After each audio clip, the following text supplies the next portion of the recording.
que agentes do FBI participaram secretamente, até então era segredo, a gente não sabia na época. O FBI participou das eleições de reuniões no TSE. Essas reuniões eram sigilosas, a gente só soube depois. Então era necessário que os deputados do Partido Republicano soubessem disso. Isso é de interesse direto dos Estados Unidos. A deputada Salazar, ela já falou que vai pedir informações ao governo Biden sobre o porquê que ele dá suporte a um governo que viola a liberdade de expressão.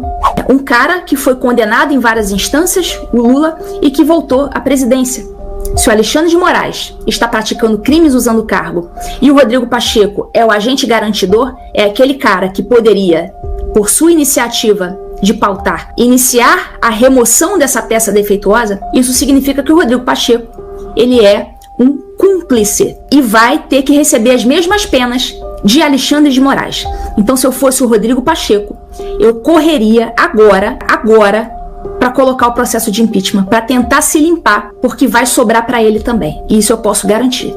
Então, vocês estão entendendo como, a partir de agora, o interesse passa a ser não apenas brasileiro, passa a haver um interesse americano legítimo na causa. Então vai vir lei aí contra o Brasil, estabelecendo sanções e especificamente as autoridades que participaram disso. Eu acho que está todo mundo querendo saber o que vai acontecer com o Alexandre.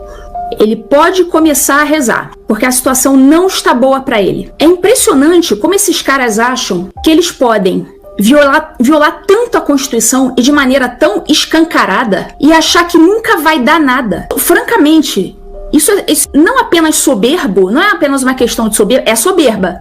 Mas não é só soberba. Continuaria avançando dessa forma, achando que eternamente ele ficaria impune. Qualquer pessoa minimamente inteligente, em algum momento vai falar, opa, peraí, isso aqui vai dar problema pra mim no futuro. Mas o cara continua avançando.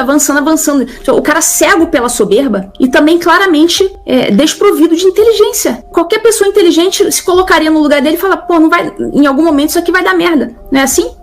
Pode começar a rezar. O que não posso contar muito, eu sei algumas coisas que eu não posso falar aqui, mas eu posso contar um pouco, até porque o Paulo Figueiredo também já contou um pouco. E eu sei mais ou menos das coisas que já estão começando a ser preparadas aqui nos Estados Unidos.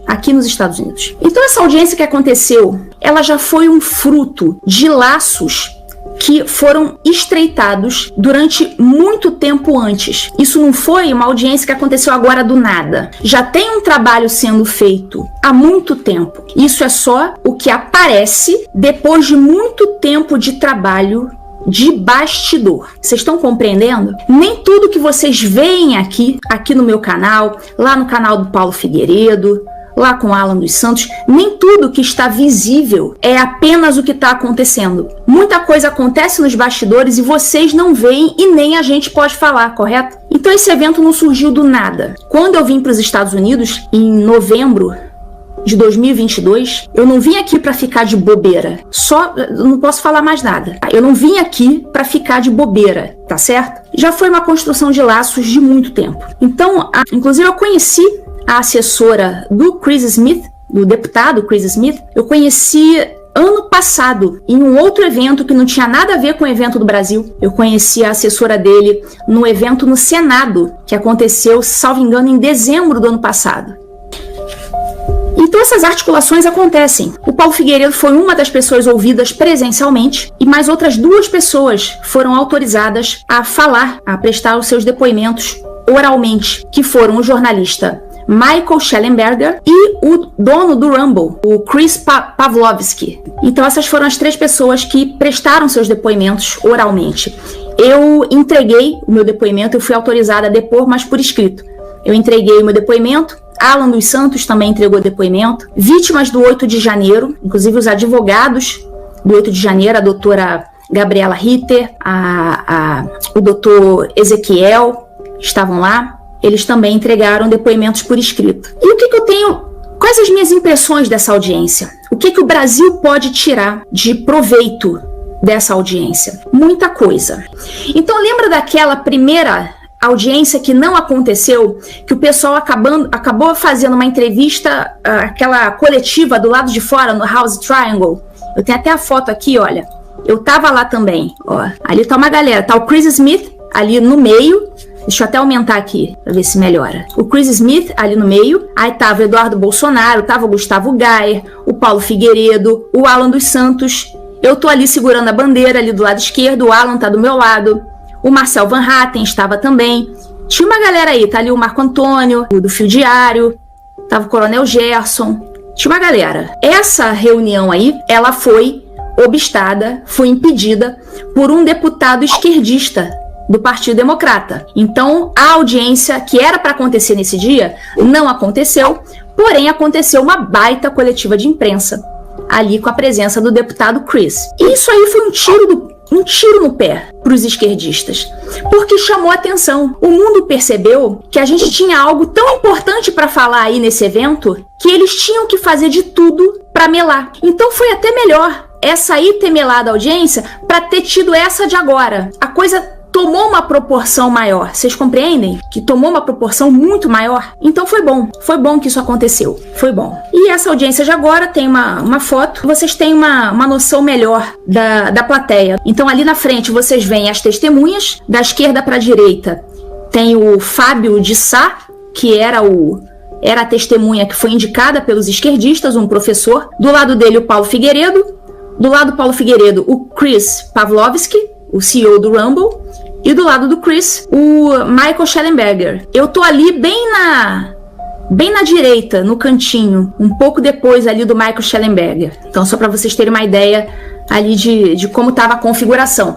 E de frente para as testemunhas, e num plano mais alto, estavam os deputados. Então havia o deputado Chris, que é assim, show de bola, um cara muito safo. E também do Partido Republicano, a Maria Elvira Salazar. Ela é deputada pelo estado da Flórida, essa moça aí. Há outros personagens também. Essa aí é a deputada Susan Wild. Ela é uma deputada esquerdista, Partido Democrata. Esse aí é o deputado também democrata, Joaquim Castro. E essa daqui, Sidney Kamlager Dove, deputada também do Partido Democrata. Com os Twitter Files, eles vão se deparar com uma outra questão, que é a violação das leis brasileiras por empresas americanas, mais especificamente as Big Techs, né, o Facebook, o Google. Então ficou claro que eles obedeceram ordens ilegais e inconstitucionais, né? Empresas americanas obedeceram ordens inconstitucionais no Brasil. E o que isso significa? Aqui nos Estados Unidos, eles vão ter que responder por uma determinada lei que os obriga a obedecer às leis dos países onde eles têm negócios. Então, o Elon Musk, pensa bem, o cara fez uma jogada de mestre. Ele é um cara que é a favor da liberdade de expressão, ele apresentou os documentos para o Congresso americano, então ele meio que sai de cena e entra em cena o Congresso americano, correto? E olha a jogada do Elon Musk. Ao mesmo tempo em que ele livra o Twitter a partir da gestão dele, né, obviamente, porque antes da gestão dele, o Twitter estava cumprindo as ordens ilegais do Alexandre de Moraes. Agora ele está tirando a empresa do Brasil. Mas o Twitter estava respeitando as ordens, assim como o Google, a Meta e todo mundo, TikTok. E o Elon Musk apresentando isso, é como se ele estivesse dizendo, olha, todas essas redes sociais aí, elas todas são criminosas. Então, com isso, eu acho que não é exagero meu pensar que, de repente, quebrando essas outras empresas, o Elon Musk pode se ocupar de uma fatia maior nesse mercado das redes sociais. Porque eu não tenho dúvidas que daqui a pouco Mark Zuckerberg vai ser chamado para explicar sobre isso no Congresso americano. Os deputados republicanos, eles vão começar a apertar Mark Zuckerberg, Google. Vai falar, olha, peraí, a gente tem as provas de vocês estão obedecendo essas ordens ilegais? Isso aqui é crime nos Estados Unidos. Então eles vão sofrer um aperto. Daqui a pouco essas redes, elas vão se ver diante do seguinte dilema. Ou elas permanecem no Brasil, respondendo a ordens ilegais do Alexandre de Moraes, obedecendo e sofrendo sanções nos Estados Unidos, o que eu acho muito difícil delas fazerem essa opção. É muito mais fácil elas fazerem o quê? Elas saírem do Brasil para evitarem ser sancionadas nos Estados Unidos. E vocês acham que o Brasil aguenta um dia sem Google, sem Facebook, sem YouTube? Vocês acham que aguenta um dia? O que vocês acham que é mais forte, o Google ou o Alexandre de Moraes? O Alexandre de Moraes é um chihuahua latindo para um Doberman. Vocês conseguem compreender isso? O Elon Musk deu um checkmate. Ou essas empresas saem do Brasil, ou elas continuando lá, tendo que responder e obedecer a ordem de Moraes, elas vão ser sancionadas nos Estados Unidos. Então é isso. Os melhores momentos da audiência, eu acho que foram protagonizados pelo Paulo Figueiredo e especialmente pela deputada Salazar, que acabou sacando aquela foto. Daqui a pouco eu vou mostrar a foto aqui e lembrar daquela foto. Olha a postura do Paulo Figueiredo. Olha a postura do Paulo Figueiredo. Olha a forma como ele olha para os deputados, de cabeça erguida. Ele não tá ali, assim, olhando para baixo, de cabeça baixa. Ele tá sempre de cabeça erguida, respondendo firme, sem arregar. Já o CEO do Rumble, ele foi mais moderado, falou muito sobre liberdade de imprensa, sobre essas ordens que ele recebeu do Moraes, ordens inconstitucionais, ordens de censura, e ele falou lá, olha, saí do Brasil por causa disso. Foi muito bom. Essa audiência foi no Comitê de Relações Exteriores. Vou pegar aqui. Esse aí é o Chris Pavlovski. É esse cara aí. Então a audiência foi no... Esse aí é o Schellenberg. E essa audiência foi no Comitê de Relações Exteriores. Mas a gente já sabe que no Comitê Judiciário, que trata desses assuntos de judiciário, a gente já sabe que tem algumas medidas sendo tomadas. Então não é só em um comitê que o nome do Alexandre de Moraes está na boca de Matilde. Tem outras coisas acontecendo. E o melhor momento da audiência, claro, foi esse aqui. Maria Elvira Salazar, deputada pela Flórida, começa a descascar o Alexandre de Moraes, chama de ditador, né?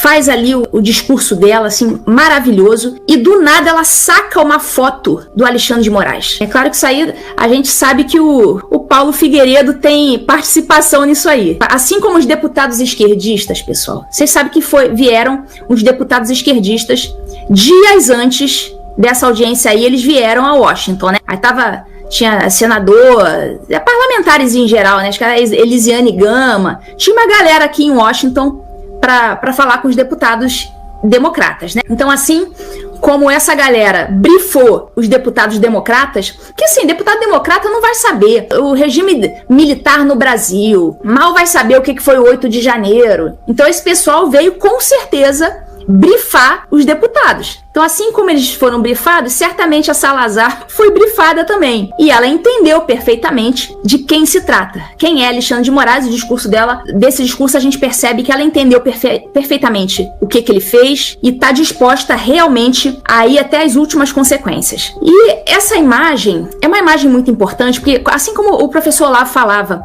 o elemento pictórico é muito importante, ou seja, o pictórico, a picture, a imagem é muito importante para fixar certos aprendizados na cabeça das pessoas.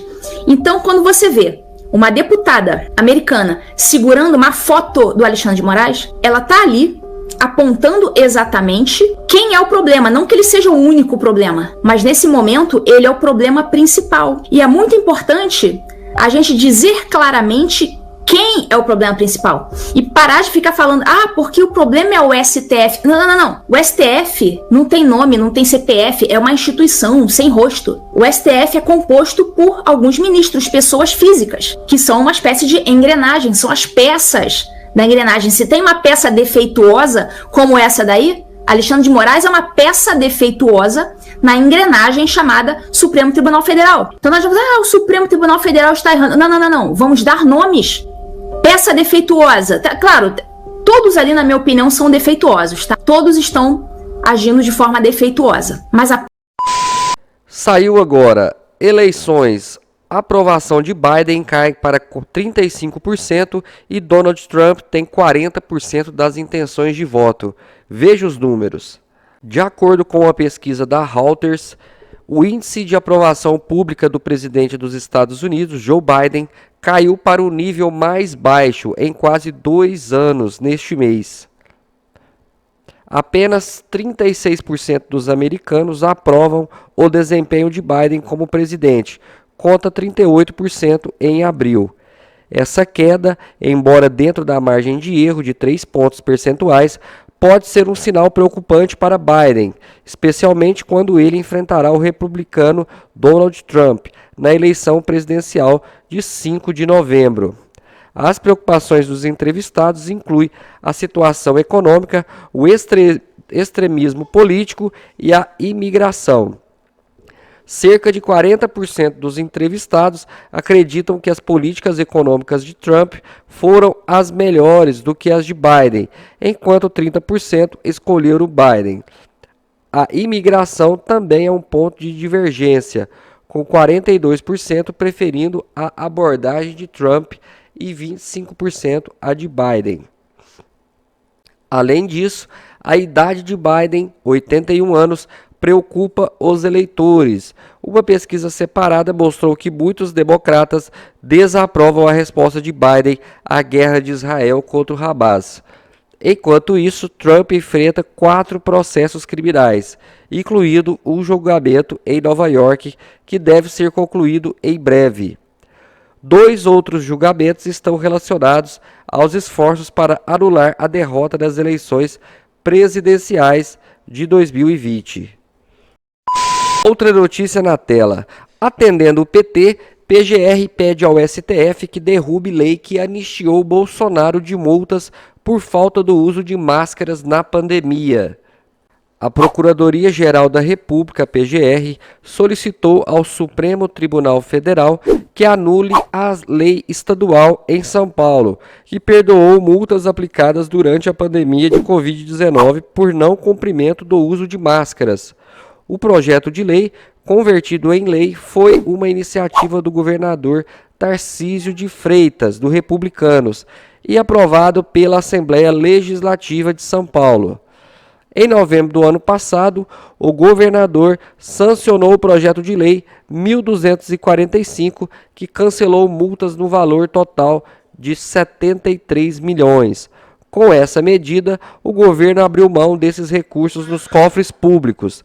As máscaras eram obrigatórias no estado de São Paulo, como medida para conter a propagação da Covid, seguindo as recomendações da Organização Mundial da Saúde.